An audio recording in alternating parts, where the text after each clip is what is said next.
Yeah, Hogwarts is free until you realise wands cost more than my first broom. That's why we need student loans.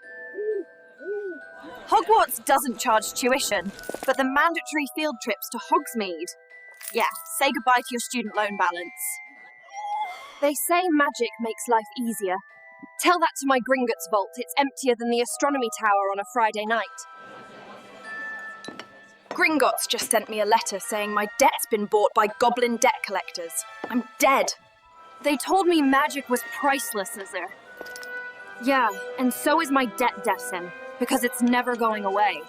I'm thinking of switching to dark magic. Not for the power, for the free housing in Azkaban. Thank you, Gringotts.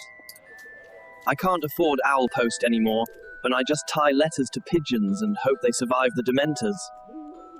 Ollivander looked me dead in the eye and said, "The wand chooses the wizard."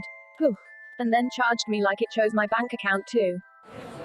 At this point, I'm convinced Madame Malkin's business model is just student debt, but in robe form.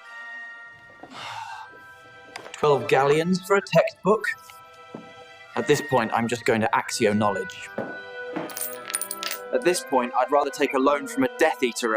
At least they only take your soul, not monthly payments.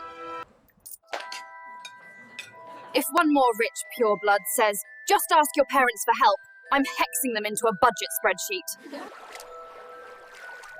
You know you're broke when you're refilling your ink bottles with squid ink from the Black Lake.